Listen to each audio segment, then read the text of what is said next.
제가 아들만 둘인데 둘째 놈이 지금 초등학교 4학년입니다. 4학년인데 둘째 놈이 좀 버릇이 없어요. 그래서 저만 보면 뚱땡이, 하마. 근데 그놈 배가 저보다 더 많이 나왔거든요. 그래서 오늘 아침에는 어떻게 했냐면 자꾸 막 놀리니까요. 그래서 오늘 아침에 TV조선 그 딸내미 10살짜리 틀어줬어요.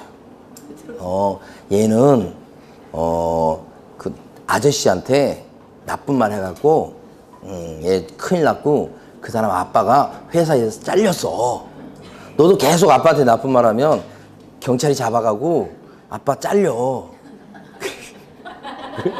그래서 저는 그거 들어보지 않았는데 오늘 아침에 그걸 이제 틀어준다고 하면서 검색해서 틀어줬어. 그랬더니 그 얘기 하더라고. 뭐 죽으란 소리도 하고 뭐 그 얘기 하더라고. 쭉 나오더라고요. 그래가지고 아마 우리 둘째 놈이 조금 깨달았을 거예요. 겁먹지 않았을까? 그래서 그렇게 생각합니다. 예, 아이고. 자, 버릇이 있어야 되는데 자, 이번에 이제 우리가 뭘 볼 거냐면 등록 절차를 제가 볼 텐데 교재 보기 전에 칠판에서 설명드립니다. 칠판에서. 자, 보시면 뭐냐면요. 일단 등록 절차 보는 겁니다. 요건을 먼저 갖추셔야 돼. 그리고 하자가 없어야 됩니다. 이렇게. 결격 사유는 이제 좀 이따 봅니다. 요것은 이렇게 되면 준비 끝. 근데 요 등록 기준이 뭐냐 그러면 자격증 따고 실무교육 받고 사무실 얻어놓고 이렇게 세 가지죠. 등록에 필요한 3요소 등록 기준. 그죠? 요 세 개 중에 어떤 게 제일 어려울까요? 자격증 따는 게. 돈 가지고 해결이 안 되잖아요. 예, 자, 나머지는 돈으로 해결할 수 있어요. 사무실 얻는 거, 실무교육 받는 거, 실무교육비 얼마 안 돼요? 예, 그래서 자격증 따는 게 어렵죠. 자, 그러면 이제 등록 신청을 하게 됩니다. 어디에다가 등록 신청을 하게 될까요? 등록 신청은 어디 가서? 그죠? 그걸 등록관청이라고 부릅니다. 등록관청 이렇게. 등록관청에 쫓아가서 신청을 합니다. 등록관청이요. 이렇게 된다고. 등록관청이요. 이렇게. 그럼 등록관청 그러면 시장, 그죠? 시청이 아니고요. 시장, 그 다음에 군수, 구청장 이렇게. 근데 여기 시장이라고 하는 것은 구가 없는 시의 시장만 얘기합니다. 그러니까 부산광역시장은 등록관청이 될 수 있나요? 안 되죠. 그런 게 시험에 나온 거예요. 광역시장이 뭐 거기다 등록한다. 그런 얘기 나오면 거짓말 이렇게 되죠. 별거 없어요. 근데 기준은 주소지 기준이 아니고 뭐예요? 사무실에 있는데 이렇게 되겠죠. 등록 신청 누가 합니까? 신청 자격은 딱 두 사람한테만 인정이 되는데 자격증을 딴 공인중개사 또는 누구요? 법인. 두 사람한테만 신청 자격을 인정하지요. 공인중개사 또는 법인. 외국 사람도 우리나라 자격증을 갖고 있으면 공인중개사. 그죠? 외국 법인도 법인에 들어갑니다. 이렇게. 그래서 여기 아니면 여기만 신청할 수 있다. 자, 등록 신청할 때는 수수료 냅니까? 아니요. 예? 공짜로 해줍니까? 아니요. 수수료 냅니다. 공짜 그렇게 많지 않습니다. 세상에. 예. 수수료 내야 됩니다. 그래서 보통 한 2만 원 전후 돼요. 요금이. 예. 관청에서 받는 거예요. 관청에서 서비스를 제공한 대가로 받는 거예요. 수수료. 자, 그러면서 제출할 서류가 있다. 제출 서류다. 요거요. 그럼 제출 서류가 뭐냐? 이해를 하시면 아무것도 아니에요. 이것을 갖추었다고 하는 것을 입증하는 서류가 제출 서류입니다. 요거. 입증 서류. 그죠? 그럼 뭘까? 그러면 요게 지금 자실사, 여기요. 결격 사유, 요거까지 되니까 원래 내야 될 것은 원칙적으로 사실 내야 될 건 뭐냐면 자격증 땄다고 하는 자격증 사본 내는 거고요. 원래는. 그 다음에 실무교육 받았다고 하는 실무교육 수료증 사본 내는 거고요. 그 다음에 사무소 확보 서류로서 임대차 계약서 같은 거 내는 거고요. 그 다음에 결격자 아님을 증명하는 서류 원래 이거 내는 겁니다. 원래는 그런데 이 중에서 등록 신청을 받은 등록관청은 자격증에 대해서는 우리 시도지사가 주는 거니까 시도지사한테 이 사람 자격증 있는 사람입니까? 확인해 봐요. 그러니까 여기 나와 있는 자격증 사본은 등록 신청 들어올 때 내는 구비서류에는 들어가지 않게 돼요. 그러니까 요게 빠집니다, 이게. 그렇지만 이제 실무교육 받았다고 하는 것은 입증을 하셔야 돼. 실무교육 수료증 사본 내고요. 그 다음에요, 사무소 확보 서류도 내는 거 맞아요. 이건 내는데, 이 결격자, 요것은 전과 기록 그런 것들입니다. 그 다음에 무슨, 또, 파산 이런 겁니다. 그래서 이것은 요 등록관청이 신원 조회를 통해서 결격자인지 아닌지 알아보게 돼 있어요, 스스로. 따라서 등록 신청할 때 내는 구비서류는 결격자 아님을 증명하는 서류는 들어가지를 않습니다. 안 들어갑니다. 이게. 결국 구비서류가 뭐예요? 실무교육 수료증 사본하고 사무소 확보 서류입니다. 그래서 등록 기준 그러면 자자가 들어가야 됩니다. 자실사지만 구비서류 그러면 어떻게 돼요? 실사 이렇게 얘가 줄어듭니다. 예. 근데 이것은 한국 사람일 때 이렇게 되는 거예요. 만약에 외국 사람이잖아, 외국 사람. 그러면 외국 사람도 똑같습니다, 원래. 우리나라 자격증 따야 됩니다, 원래. 그 다음에 실무교육 받으셔야 돼요. 사무실도 얻어놔야 돼요. 결격자가 아니어야 됩니다. 똑같은데 입증에서 차이가 나요. 외국 사람도 우리나라 자격증을 갖고 있어야 되기 때문에 자격증에 대해서는 우리 등록관청이 시도지사한테 확인을 해보게 됩니다, 스스로. 입증할 필요가 없지요. 그렇지만 실무교육 받은 거라든지 사무실 얻어놓은 것은 스스로 서류를 내서 입증해야 됩니다. 그런데요, 결격자 요건요, 신원조회가 외국 사람에 대해서 우리나라 관청에서 할 수 있을까요? 신원조회가 불가능이라고. 그래서 외국 사람의 한정에서는 결격자 아니다 라고 하는 서류를 내도록 돼 있다. 외국 사람만 내는 거죠? 한국 사람 필요 없죠? 이 차이가 앞으로는 중요합니다. 응? 자, 등록 신청을 여기다 하면 등록관청에서는 심사합니다. 심사. 두 가지를 따져봐요. 하나는 등록 기준을 잘 갖췄는가 요걸 따져봅니다. 또 하나는 저거 혹시 결격자인지 아닌지 전과 기록이 있는지 이런 것을 따져보죠. 그래서 등록 기준을 잘 갖췄고 결격자가 아니라면 패스예요. 그러면 그때는 관청에서는 등록 대장에다가 이름을 딱 올려줍니다. 이걸 뭐라 그래요? 등록 이렇게. 등록 대장에 이름 올라가는 거 얘기하는 거예요. 이걸 등록. 등록 대장은 옛날에는 그 종이로 된 장부였어요. 근데 지금은 전자적으로 처리하기 때문에 등록 대장은 거기에 이름이 싹 올라가면 그 장부에 전자장부에 올라가면 등록이 된 거예요. 그래 놓고 신청자한테 등록됐다고 알려주게 됩니다. 이걸 등록의 통지. 신청자한테 알려주죠. 이 등록의 통지는 신청이 들어왔을 때부터 7일 이내에 통지하게끔 돼 있으니까 심사기간이 며칠이란 얘기예요? 7일. 그리고 이 통지는 말로 하면 안 됩니다. 반드시 서면으로 하게 돼 있어요. 이렇게. 그러면 신청했던 사람은 중요한 걸 한 가지 하셔야 돼. 바로 뭐냐면 중개사고에 대비해서 중개활동하다가 사고 칠 수 있잖아요. 그때 대비해가지고 보험에 들도록 하고 있다. 이것을 어떻게 부르냐면 보증 설정이다. 이렇게 불러요. 보험에 들어놓으쇼. 사고에 대비해서. 그래서 관청에 보험에 들어놨다고 신고를 하잖아요. 그러면 드디어 등록관청에서는 사무실에 걸게 될 등록증을 내어주게 됩니다. 등록증 교부요. 이렇게. 그러면 등록증을 사무실에다 걸고요. 걸어놓고 사무실에 가면 등록증 걸려 있죠? 걸고서 꼭 해야 됩니다. 그 다음에 뭐요? 업무 개시 이렇게 되죠. 그죠? 요게 등록 절차입니다. 등록 절차 과정이에요. 자, 근데 이제 여기서요. 자, 몇 가지를 좀 보도록 합니다. 제일 중요한 게 뭐냐면 요거 등록 신청해서 요렇게 해서 영업을 개시할 때까지 요 단계가 쭉 가는데 요 중에서 이 절차 중에서 개업 공인중개사의 지위나 신분을 갖게 되는 시점은 언제부터입니까? 이게 제일 중요해요. 언제부터 개공이라고 부를 수 있습니까? 이게 제일 중요해요. 영업을 개시했을 때부터 개공이 되는 겁니까? 비로소? 아니면 등록증을 걸어놨을 때부터 개공이 되는 겁니까? 아니면 바로 등록 신청만 해도 바로 이 사람이 개공이로 불리우는 사람이 됩니까? 언제부터 개공이 됩니까? 등록증 나오면 우리 지난주에 개업 공인중개사라 함은 용어했었죠. 이 법에 의해서 중개사무소 개설 등록에서 등록증을 교부받은 자를 말한다. 그렇게 한 적이 없어요. 개공은 뭐라고 그랬어요? 등록증을 교부받은 자를 개공이라 그런 적이 없잖아요. 어떻게 했었어요? 등록 한 자를 말한다. 자, 여기 여러 개 했습니다. 제일 중요한 거 이거예요, 이거. 요때부터 등록이 돼 있기 때문에 이 사람을 개공이라고 부를 수 있는 거예요. 개업 공인중개사에 대한 용어가 어떻게 됐었어요? 이 법에 의해서 중개사무소 개설 등록한 자를 말한다. 이미 이때 개공이에요. 그러니까 그러면 이때가 개공이면 이때를 기준으로 해가지고 개업 공인중개사로 등록되기 전에 할 일이 있고 개업 공인중개사로 등록된 뒤에 할 일도 있고 그런 거예요. 두 개를 구별하셔야 돼요. 이때 기준에서. 그러면 중개사고에 대비한 이 보증 설정이라고 하는 보험에 드는 것은 개업 공인중개사로 등록되기 전에 합니까? 등록되고 나서 합니까? 등록되고 나서 한다고. 그 중요한 게 그래서 등록 후 보증 설정이에요. 그러니까 등록이 되기 위해서 제출하는 서류에는 보험 서류 같은 거 들어갈까요? 안 들어갈 거 아니에요, 이거에. 등록되고 나서 하는 거니까.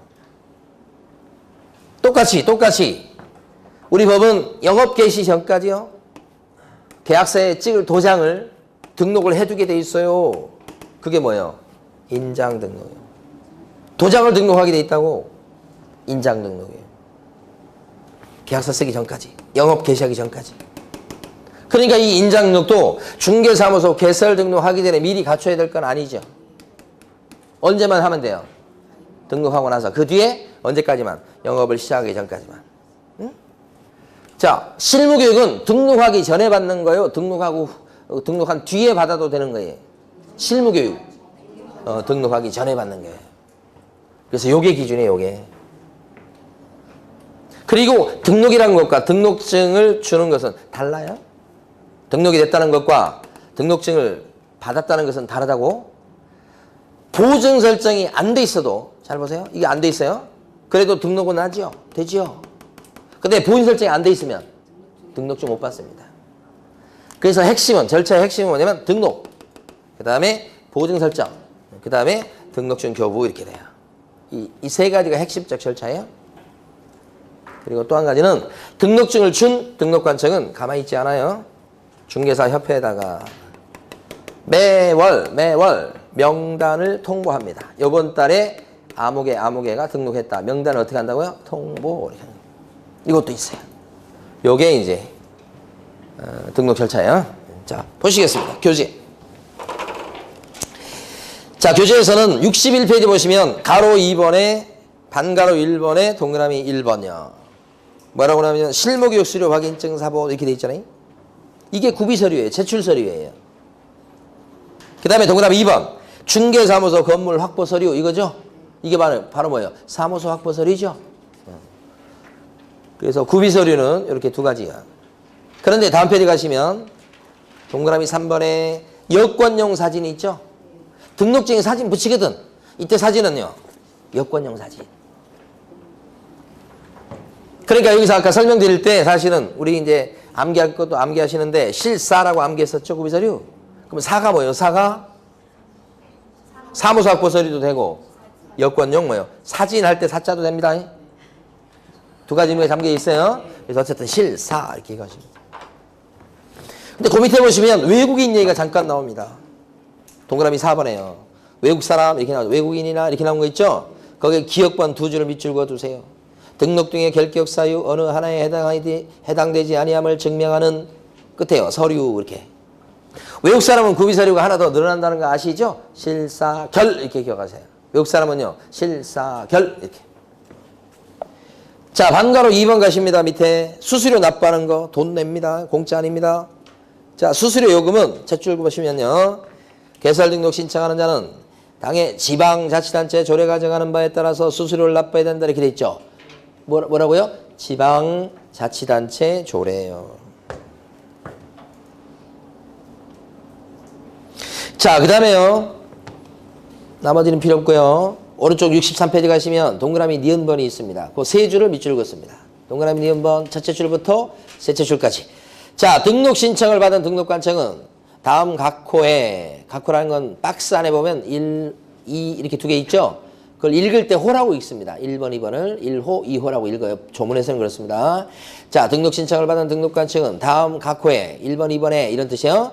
개업 공인중개사의 종별에 따라서 구분해서 등록을 해주고 등록 신청을 받은 때부터 며칠 이내 7일 이내 등록 신청한 사람한테 무엇으로요? 서면으로 통지한다. 그거죠. 그 다음에 가로 4번에 제목이 뭐라고 돼 있어요? 인장 등록 보인 설정이죠. 주로 보증 설정을 하셔야 됩니다. 그 다음에는 그래서 가로 4번에 동그라미 2번에 동그라미 니은번요. 잘하셨습니까? 가로 4번에 동그라미 2번에 동그라미 니은번 둘째 줄 가운데. 자, 별표하시고 밑줄 긋습니다. 등록관청은 여기서부터. 등록관청은 중개사무소 개설 등록 환자가 보증을 설정했는지 여부를 확인한 뒤에 등록증을 어떻게 교부하라고요? 지체 없이요.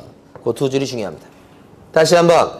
등록관청은 요 칠판에서 요겁니다. 등록관청은 보증 설정 여부를 확인하고 등록증을 어떻게 주라고요?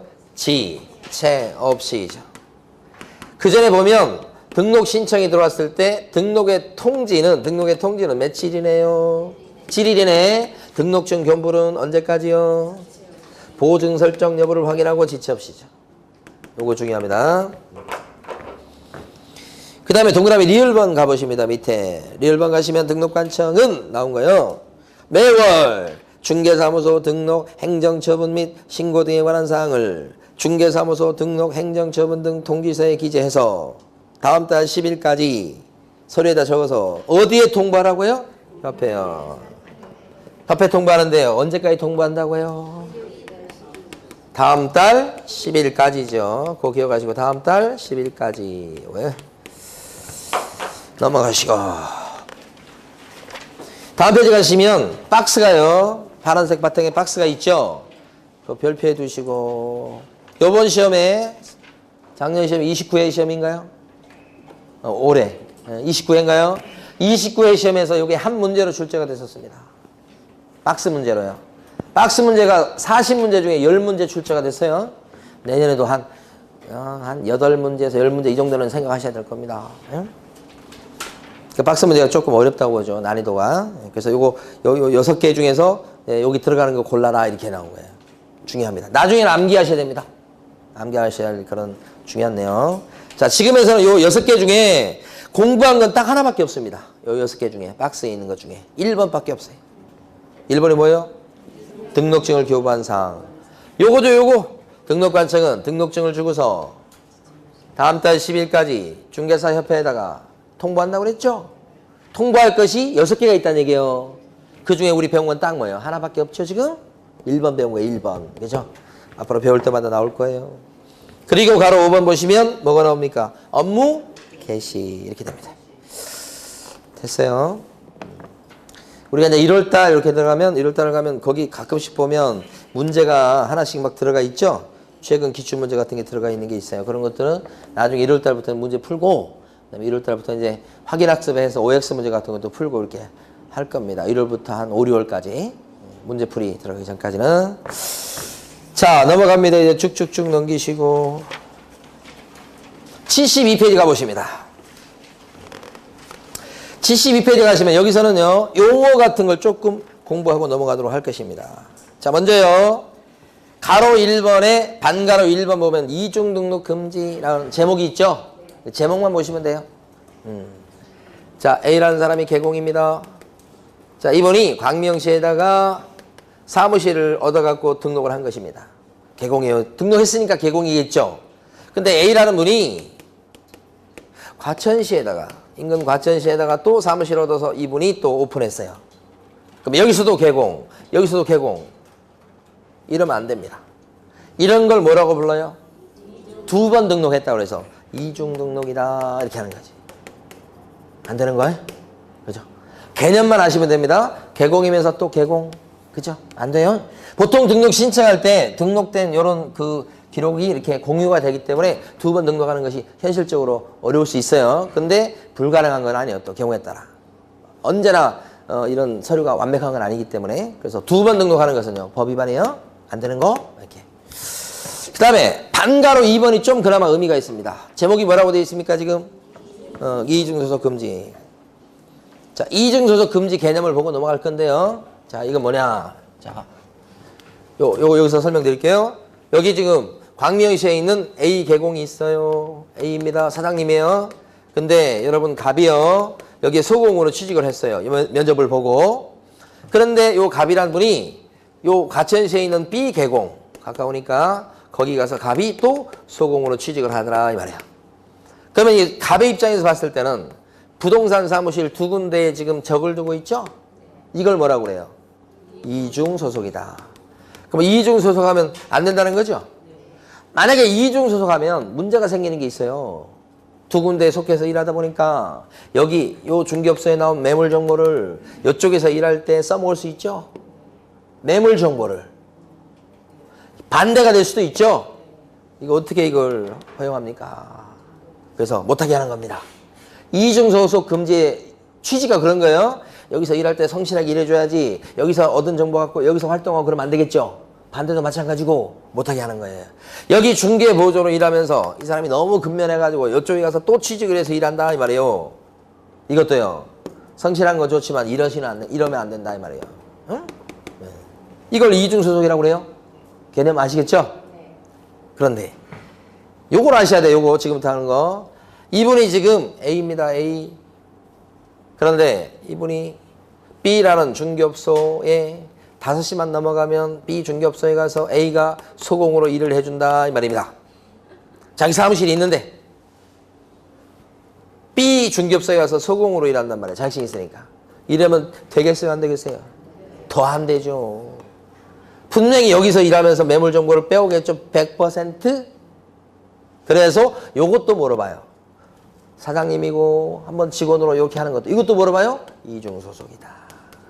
이것도 이중소속이에요. 못하게 하는 겁니다. 그래야 되겠죠? 그래서 이중소속의 개념만 이해하시면 돼요. 됐어요? 근데 만약에 이건 어떨까요?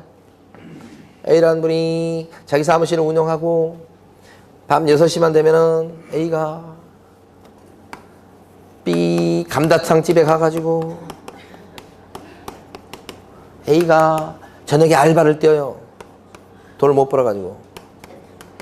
이게 뭐야? 이중소속이야 이건? 이건 이중소속이라고 그러지 않고 투잡이다. 이건 법에 안 걸리는 거. 중개사무실 두 군데 속했을 때를 이중소속이라고 부른다. 이 말이죠. 그 개념만 하시면 돼요. 그 다음에 가로 2번에 보시면 등록증도 빌려주면 안 되겠죠? 자격증하고 등록증은 다른 건 아시죠? 시험 봐서 합격하면 자격증 나오고 관청에 등록 신청해서 등록증이 나오면 요거 등록증이죠. 근데 현실적으로는 거의 대부분 자격증과 등록증 같이 움직입니다. 아까 첫 시간에 예를 들 때 자, 자격증 딴 요 사람이 그죠? 증 걸고 무자격자랑 같이 일합니다. 그런 사례 들었었죠. 근데 그 증은 실제 걸 때는 자격증도 걸고 또 뭣도 걸어요? 등록증도 걸고 그게 정상이에요, 보통. 그러면 자격증과 등록증 대여가 다 일어나는 거예요, 현실적으로는. 다 법 위반이죠? 예. 자, 그 다음에요. 이번에 어디 갈 거냐면 74페이지 갑니다. 이것도 깨끗하게 놔두시고 칠판을 보시면 됩니다. 한번 들으시면 됩니다. 중개업이라는 게 있습니다. 중개업이에요. 이렇게. 무엇을 중개업이라고 한답니까? 우리 영어 할 때 공부했는데 뭐가 중개업인가요? 중개업은 뭐가 중개업이다? 뭐가 중개업이에요? 네 가지 요건을 갖췄을 때 중개업이 된다고 우리 했는데 지난주에 다른 사람의 부탁을 받고 일정한 복비를 챙겨가면서 중개활동 하는 것을 어떻게 해야 됩니까? 알선되기 전에 업으로 해야 된다. 영업적으로 해야 된다. 이렇게 한다. 네 가지를 몽땅 갖췄을 때 뭐가 돼요? 중개업. 이거 했었잖아요. 그런데 이러한 중개업은 그냥 할 수 있는 게 아니죠. 중개업 하려면 처벌받지 않고 떳떳하게 하려면 뭐가 필요합니까? 뭘 하고서 중개업을 해야지 괜찮나요? 등록을 하고서 해야 되지. 만약에 중개업인데 등록도 안 하고 하면 법 위반이죠? 그래서 원래 중개업하려면 등록을 하고서 해야 되는 거라고. 그런데도 불구하고 등록도 안 한 채 중개업을 하는 사람이 또 있다고, 현실적으로는. 그래서 아까 남의 거 빌려서 하는 사람들 중에도 나올 수 있죠. 이런 사람일 때는, 이런 사람은 무등록 중개업자입니다. 이렇게 비난해요. 이렇게 비난한다고. 주등개업자 이렇게 비난하고. 이런 사람들은 아까 봤듯이 3년 이하의 징역이나 3천만 원 이하의 벌금으로 중개사법상 가장 무겁게 처벌한다고 얘기해요. 그래서 무등록 중개업자다 그렇게 되면 크게 처벌받죠. 그럼 이 무등록이 뭘까? 여기 두 가지가 있는데 처음부터 등록이 전혀 안 된 사람이 있고, 두 번째는 등록이 됐었다가 등록이 죽어버린 사람이 있어요. 등록의 효력이 소멸된다. 그죠? 이런 사람도 있을 수 있으나 현실적으로 무등록 중개업자는 대부분 이쪽입니다. 위쪽에 위쪽. 위쪽. 애초부터 한 번도 등록된 바가 없는 사람이에요. 대표적인 예를 든다면 우리 처남이에요. 처남. 가평에서 하고 있다고 그랬잖아요. 무자격자예요. 근데 장인 어른이 옛날부터 많이 해오시는 거야. 장인 어른도 자격증이 없어요. 근데 그 마을에서 오랫동안 하셔서 그냥 하시고 계신 거예요. 근데 이 중개업만 할까요? 아니요. 음식점도 같이 해요. 그러니까 중개업도 부업거리로 이렇게 하고 음식점도 하고 그래요. 근데 어쨌든 그냥 한두 번 하는 게 아니에요. 반복적으로 해요. 복비 받아가면서. 그럼 중개업인 거 확실해요. 부업으로 하시더라도. 그럼 뭐예요? 등록이 안 된 상태니까. 무등록 중개업자요. 멀리서 찾을 필요가 없어. 형사처벌이요? 우리 동서는 형사예요, 형사. 우리 처남은 무등록 중개업자고 우리 동서는 지금 경찰이라고 옛날 강력계 형사하고 막 그래가지고 저하고 한번 이렇게 악수하잖아요. 키는 저보다 조금 더 큰 정도밖에 안 되는데 악수하면 제 손이 바스러지는 것 같아요. 엄청 힘써요, 이미. 맨날 운동밖에 안 해. 그러니까 명절 때 모이면 우리 처남 강력계 형사 저 이렇게 되면 무등록 중개업자잖아요. 자, 그 다음에 시골 가면 이장님 계셔요. 이장님. 마을 이장님들 있잖아요. 자격증 없으셔요. 근데 동네 땅 다 팔아주고 있어. 이장님 복비 받아요, 안 받아요? 안 받으셔요? 아, 받죠. 아, 시골에서 안 사셨구나. 이장님들이 거의 부업거리로 그런 거 많이 하셔. 땅 소개도 하고 막 그래요. 이장님 자격증 있어요? 등록돼 있어요? 이장님이 이거예요. 무등록 중개업자예요. 안 잡아가서 그렇지 잡아갔다 그러면 이렇게 처벌되는 거예요. 그런데 저 이장님이 써준 계약서가 무효가 될 거냐? 그건 또 아니야. 희한하죠? 계약서는 어떻게 해? 그건 유효야. 계약서는. 그죠? 유효인데 무등록 중개업자인 그 이장님은 처벌받는 거예요. 그러면 그 이장님은 만약에 이렇게 무등록 중개업했다 그랬을 때 그 약속한 복비가 있을 텐데 보수를 갖다가 받을 수 있을까? 이 말이에요. 있을까 없을까? 이장님 복비 받을 자격이 있을까? 상대방이 복비를 1,000만 원 주기로 했어. 그래서 이제 열심히 해줬어, 이장님이. 근데 나중에 계약서 쓰고 나서, 계약은 유효라며, 쓰고 나서는 1,000만 원 약속한 걸 안 주려고 그래. 그래서 그냥 이장님이 재판 걸었지. 저 사람이 나한테 이거 소개시키면 1,000만 원 준다고 그랬는데 안 준다. 재판 걸어가지고. 그 약속대로 1,000만 원 주라고 판사님 좀 판결 좀 내려주세요. 이렇게 한 거예요. 그럼 판사가 뭐래요? 유효니까. 저 약속한 복비 1,000만 원 주세요. 이렇게 판결 내릴까? 이 말이에요. 안 내려, 안 내려. 아무리 약속이 있었다고 해도 인정을 안 해. 근데 만약에 약속한 그 사람이 주면 받겠지. 그 문제가 안 생겨. 안 줄 때 문제가 생긴다고. 법적으로 강제적으로 받아낼 수는 없다. 그 자격이 없어서 그런 거예요. 만약에 무등록 중개업을 못하게 해놓고는 계약이 체결되니까 그러면 약속한 복비는 주쇼라고 판결을 내린다면 앞뒤가 맞지 않다는 얘기예요. 그래서 인정 안 해요. 뭐가요? 판례가. 그죠? 그래서 요거 있잖아요. 요 부분이 간혹 보면 어떤 경우가 있냐면 중개사 공부하신 분들이 요걸 써먹는 경우가 있어. 중개업소를 통해서 계약을 해요. 계약이 체결됐는데 복비를 안 주고 싶은 거야.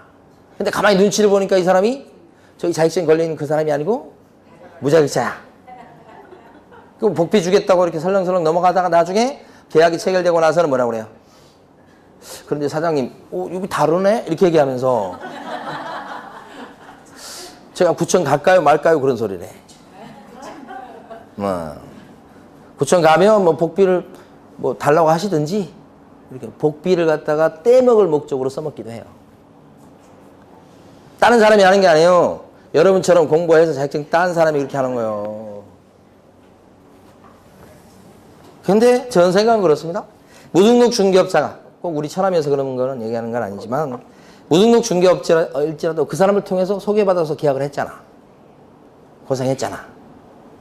그 사람 덕이잖아. 그죠? 그러면 약속한 복비 줘야지. 그래야 복 받지. 법을 따지고 이런 사람들 성공하는 거 별로 못 봤어요. 또 한 가지. 나중에 가면 우리가 저 뒤에서 뭘 이제 공부할 거냐면 복비 받을 때 상한선 같은 거 공부한다고. 이거 상한선 넘기면 처벌받고 그런 걸 공부해. 그 수업을 하면 꼭 보면 옛날에 자기 복비 준 거 막 계산한다? 막 계산해가지고, 계산해보니까 내가 준 돈이 내가 법에서 주라고 한 돈을 넘겨서 준 거야. 그러면 꼭 와서 상담하세요. 그 많이 줬는데 이거 돌려받을 수 있을까요? 이런 상담. 돌려받을 수 있어요. 소송하면 이겨요. 증거가 있다면. 근데 이제 돌려받아야 될 경우도 있고요. 어떤 경우냐면 아주 그 중개업 하신 분이 좀 정말 많이 챙겨 드신 경우. 그죠? 그런 경우는 돌려받을 필요가 있다고 보는데 그게 아니고 그냥 열심히 해주고 잘 해줬는데 복비를 좀 상한선 넘겨서 조금 넘겨서 줬어. 그런 것들까지 그냥 법 들이대가지고 무조건 넘긴 거 다 달라 이렇게 하는 것은 그것도 복받을 짓은 아닌 것 같더라고. 그런데 다음부터 여러분들이 알아서 하세요. 예. 그래서 거기서도 이제 그 사람 생각이 드러나. 왜냐면 그 중개업 사장님이 잘해주고 그랬을 때 조금 더 주더라도 그렇게 해서 잘 마무리를 하면 또 다른 기회가 열릴 수 있어. 그 사람 그 중개업 사장님 입장에서 봤을 때는 어떻게 해요? 이 사람은 괜찮은 게 나왔어. 이 사람은 막 복비 깎아가지고 기분 나쁘게 헤어진 사람이야. 이 사람은요. 후하게 준 사람이에요. 누구한테 전화를 할까? 그렇잖아요. 그런 게 있다고. 예, 그러니까 꼭 지금 막 법대로 해가지고 돌려받고 그게 다 능사는 아니다 말이에요. 예? 자, 그 다음에요. 어디로 가볼까요? 지금 우리 교재 정리하고 갑니다. 교재 74페이지 가보세요. 74페이지. 74페이지요. 가로 4번에 반가로 2번요. 자, 중요한 핵심 부분입니다. 동그라미 1번요. 중개사무소 개설 등록하지 아니하고 중개업을 한 자는, 그죠? 한 자의 중개행위로 인한 중개가 완성된 경우일지라도 당사자 간의 법률행위는, 이 법률행위가 뭐예요? 끝부분만 아시면 돼요. 법률행위가 계약이죠? 계약은 어떻게 돼요? 유효. 그 얘기고요. 동그라미 1번. 두 번째, 동그라미 2번. 이 무등록 중개업자는 그 뒤에 행정처분 대상은 안 됩니다. 등록이 안 돼 있기 때문에. 그렇지만 어떻게 처벌받죠? 3년 이하의 징역이나 3천만 원 이하의 벌금으로 처벌받습니다. 이렇게. 근데 동그라미 3번. 여기 판례거든요. 무등록 중개업자는 혹시 보수를 약속한 게 있다고 해도 그 보수를 받아낼 자격은 없다. 그죠? 재판 청구해도 못 받습니다. 예. 그래서 이쪽 부분은 그래도 시험에서는 출제 가능성이 있는 영역이어서 판례도 있고 그래서 우리가 공부할 때마다 우리가 공부할 겁니다. 이쪽 부분은. 자, 이제 어디 가시냐면 76페이지 가십니다.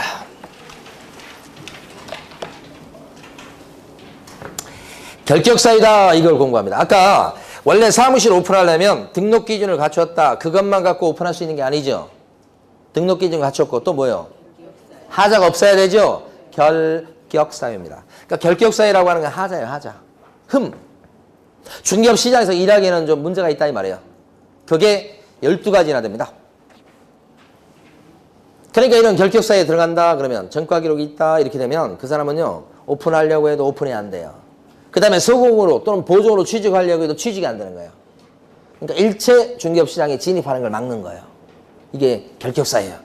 이런 결격사유는 가만히 들여다보면 한 번 더 생각하면 누구를 위한 제도예요? 누구를 위해서 이렇게 결격사유 제도를 만들어 놨을까요? 법에서. 의뢰인 손님들이잖아. 손님들 피해 안 보게. 그렇죠? 근데 거기서 한 걸음 더 나가서 생각해 보면 사실은 그렇게 함으로써 중개업 시장에서 일하는 사람들은 어떤 사람들이다? 하자가 없는 사람들이 일한다. 이런 신뢰를 준다면 오히려 개업공인인가사한테 플러스죠. 그런 측면이 있는 겁니다.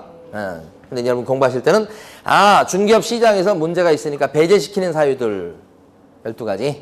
그 앞쪽에 좀 4가지 내용을 보고 쉴 텐데. 자, 첫 번째는 오른쪽 페이지 제일 밑에 가면 77페이지요. 제일 밑에 가면 미성년자 나옵니까? 나머지는 깨끗하게 두셔야 돼요. 자, 미성년자는 중개업 시장에서 일하기는 좀 그렇겠죠? 미성년자입니다. 그죠? 이런 사람을 결격자. 그러니까 미성년자다 그러면 사무실 오픈하겠다고 등록 신청해도 등록 안 받아줘. 그 다음에 중개사무실에 소공으로 취직하겠다 그래도 취직이 안 돼. 미성년자가 시험은 볼 수 있나요? 네. 그치? 시험 보는 데까지는 문제 없어. 근데 취직이 안 돼. 오픈이 안 돼. 그 뜻이요 이게 미성년자. 그럼 미성년자는 몇 살부터 미성년자게요? 첫 줄에 보시면 19세 달하지 아니하는 자가 미성년자고 돼 있죠? 그 19세는 전부 다 만나입니다. 그러니까 자, 만 나이로 따졌을 때 19세다 그러면 성년자입니까? 미성년자입니까? 이거? 성년자입니다. 19살은. 19세 미만 그러면 몇 살부터 얘기하는 겁니까? 18, 17. 이게 미성년자입니다. 지금. 경계를 아셔야 돼. 19살짜리는요. 만 19세는요. 성년자입니다. 결격자가 아니에요. 이 말은 결격자가 아니다 이 말이에요. 근데 18살, 17살, 16살 이런 거 이건요. 미성년자죠. 여기서부터. 그럼 이 사람은 뭐예요? 결격자 맞죠? 경계를 아시고 19세는 결격자 아니에요. 18부터 결격자가 되는 겁니다. 요거. 자, 그런데 뭐가 있냐면 여러분 민법 나중에 배우실 텐데 민법에는 어떤 게 있냐면 이런 미성년자 있잖아요. 그죠? 미성년자인데 결혼을 하잖아요. 그럼 그때부터 성년으로 봐줘버려요. 결혼하면 성년 의제 그래요. 성년 취급을 해준다고. 민법에서는 그렇습니다. 그래서 민법에서는 만약에 17살짜리하고 18살짜리가 결혼했다. 그러면 그때는 전세계약, 자기들이 살 전세방, 전세계약을 체결할 때 부모 동의 없이도 그냥 할 수 있어요. 그렇지만 우리 중개사법은 달라요. 결혼했다고 그래가지고 판단 능력이 갑자기 향상됩니까? 아니요. 아직 어른 안 됐어요. 그러니까 결혼해도 우리 중개사법상으로는 여전히 뭐예요? 결격자 맞습니다. 그 다음에 민법에서는 아무리 미성년자일지라도 부모가 오케이 뒤에서 동의를 해주면 그럴 적에는 미성년자가 혼자서도 계약을 체결할 수 있다고. 동의하에. 부모 동의하에. 그런데 중개사법상으로는 부모가 동의를 해줬다고 해서 판단 능력이 향상되는 것은 아니다 말이에요. 그래서 여기서는 부모의 동의 얻어도 여전히 뭐예요? 결격자입니다. 이거죠? 그래서 요거까지 알고 계셔야 돼. 그러니까 문제에서 교재에서는 가로 1번에 셋째 줄요. 미성년자에서 셋째 줄요. 미성년자는 혼인을 했거나 법정 대리인의 동의를 얻었다 할지라도 중개업에 종사할 수 있어요, 없어요? 없고요. 만 19세에 달하여야 중개업에 종사할 수 있다. 이렇게 돼 있죠? 자, 미성년자 했습니다. 자, 넘기시고. 이번에 가로 2번에 가면 피성년 후견인 피한정 후견이 나왔습니다. 자, 보세요. 피성년 후견인 피한정 후견인 이렇게 돼 있죠. 자, 여러분들은 후견인이 되고 싶으세요? 아니면 피후견인이 되고 싶으세요? 후견인이 돌봐주는 사람이죠? 피후견인 그러면 돌봄을 당하는 사람이에요. 상속인이 되고, 얘가 좀 그러네. 상속인하고 피상속인이 있고, 그렇죠? 상속인은 뭐예요? 상속 받는 사람이고, 피상속인은 상속을 당하는 아버지 같은 경우를 얘기하는 거예요. 그러니까 여기서 보면 피후견인 그러면 이 사람은요, 돌봄을 당하는 사람이니까, 그죠? 이런 사람이 결격자가 되는 거예요. 근데 이 둘은 정도 차이예요. 정도 차이. 요 위에 사람은요, 판단 능력이 뭐예요? 제로. 없다고요. 밑에요, 피한정 우연이는 제정신이 있을 때가 있고 아닐 때가 있고 왔다 갔다 한다고요. 정도 차이라고. 치매 노인분이 계셔요. 어디에요? 치매 노인분이 아예 자식도 몰라보고 아무것도 모르는 상태가 되면 그때가 뭐예요? 이거. 치매 노인분이 어떨 때는 멀쩡하시다가도 어떤 사안에서는 또 정신이 없으셔. 이게 이거예요. 대표적으로. 그죠? 최근에 지금 우리 TV에 나왔던 노인분 중에 휠체어 타고 법원에 들어가가지고 막 이렇게 기사도 나오고 그 다음에 뉴스에 나왔던 노인분 중에 그죠? L그룹의 신모 회장님 계시죠? 얘도 굉장히 궁금하더라고. 어떤 상태인지. 아시죠? 누군지? 근데 이분 같은 경우는 이렇게 됐어요. 이렇게. 그럼 이게 무슨 상태예요? 제정신 있을 때도 있고 아닐 때도 있고 왔다 갔다 한다는 얘기예요. 이렇게 됐습니다. 그러니까 이 회장님은요. 결격자예요? 아니에요? 결격자예요. 이거라니까요. 지금. 그럼 이런 사람 많이 있을까요? 이런 사람 많이 있을 것 같냐고요. 결격자 이런 사람 많이 있을 것 같습니까? 없어요? 별로 없을 것 같아요? 여기서 피한정 후견인, 피성렬 후견인이 되려면요, 이게 이 상태만 가지고는 안 돼요. 법원에 가서 판사의 판단을 받아서 판사가 요렇게 딱 선언을 해줘야 돼요. 선언을. 그러니까 이런 상태에 빠져있는 사람은 꽤 있을 수 있겠죠. 근데 그 사람들은 법원에 끌려가서 정식으로 이렇게 되질 않고 보통은 요양병원이나 집안에서 보통 모시죠. 법원에 모시고 안 가죠. 그래서 이런 상태에 있는 분은 꽤 있을 수 있으나 현실적으로 법원 가가지고 이런 선고를 받는 사람은 잘 없다. 법원 가서 이렇게 만드는 경우는 어떤 경우냐면 아까 그 L그룹의 신모 회장처럼 재산이 많을 때나 그렇게 되는 거예요. 재산이 많을 때나. 그렇지 않으면 이런 상태에서 가족들 간에 분쟁이 생겨버릴 수 있죠. 응? 큰아들은 뭐예요? 나한테 다 준다고 그랬다고 그러고, 작은아들은 나한테 다 준다고 그랬다고 그러고. 왜요? 큰아들 만나면 너한테 다 줄게. 작은아들 너한테 다 줄게 이렇게 하니까 가족 간에 싸움이 일어나니까 아버지가 지금부터 하는 얘기는 효력이 없는 거로 하자. 그죠? 그렇게 하는 것이 이거란 말이에요. 그러니까 재산이 있을 때나 이런 일이 벌어지지 재산이 없을 때는요. 법원에 갈 일이 없어요. 그래서 현실적으로 봤을 때는 이런 분들은 많지 않다. 근데 어쨌든 이런 사람들은 결격자예요, 아니에요? 결격자다. 자, 제목만 밑줄 긋고 넘어가시면 돼요. 가로 3번에 보시면 이번에는 파산자가 나옵니다. 파산자 나오죠. 자, 요거 잘해야 돼요. 파산자 누구죠? 파산자? 많이 느끼실 텐데. 신용불량자? 신용불량자하고는 관계가 없어요. 신용불량자는 이제 금융기관에서 신용도에 따라서 신용불량 상태에 빠졌다고 자기들이 이제 일종의 블랙리스트에 불과한 거고요. 파산자는 뭐냐 그러면 빚이 엄청 많이 있는 사람이죠. 근데 이 사람이 빚이 너무 많아가지고 도저히 못 갚을 지경이에요. 자살하기 직전이에요. 그러니까 이 사람 같은 경우 나 빚 못 갚겠소라고 손을 들어버린다고. 그게 파산 신청이에요. 못 갚겠소 나 빚 너무 많아. 응? 재산도 별로 없고.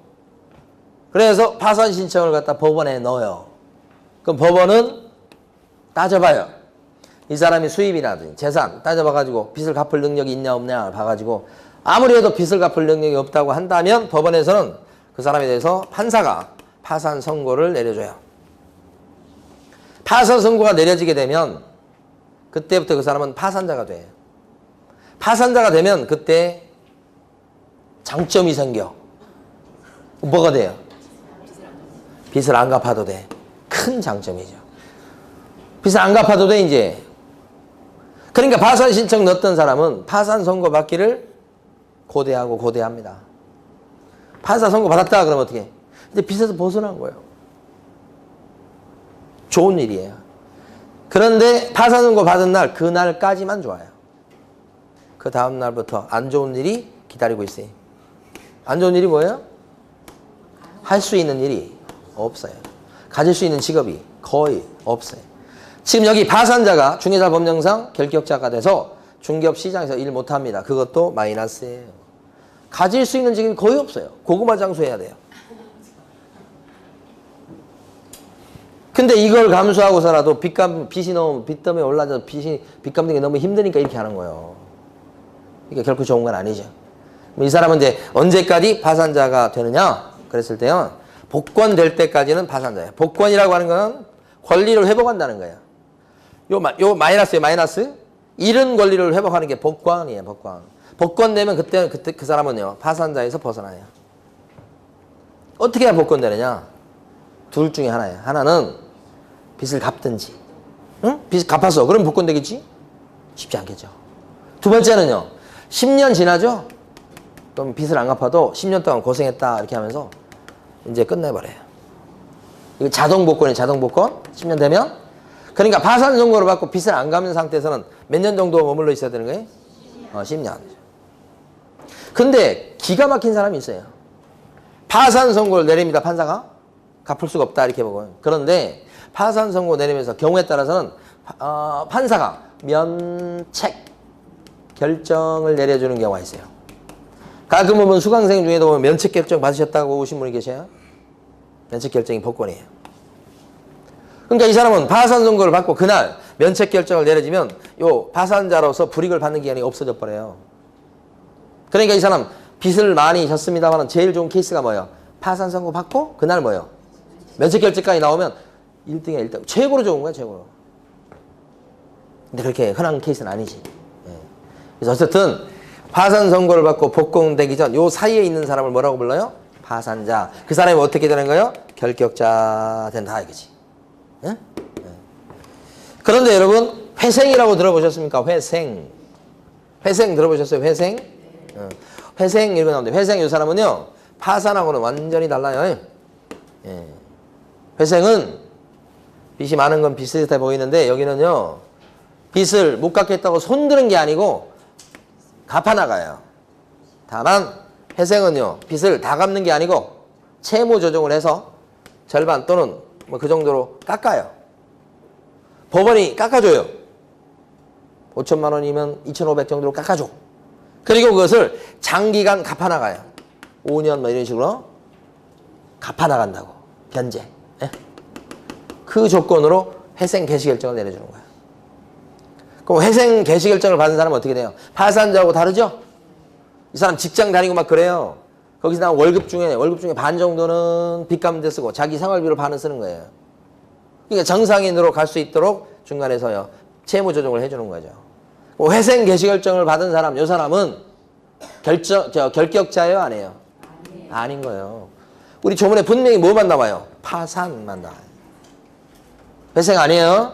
근데 이제 변호사나 법무사들은 파산, 회생 해가지고 빚 많이 진 사람들 갖다 이제 벗어나게 해주겠다 이렇게 하면서, 응? 그러면서 이제 막 플랜카드도 붙이고 그다음에 고객들 광고도 해가지고 그 사람들 한 건당 뭐 몇십만 원 이렇게 받으면서 일 처리해주고 돈 벌고 있죠? 비슷해 보이지만 여기는 빚 못 갚겠다고 손들어 버린 거.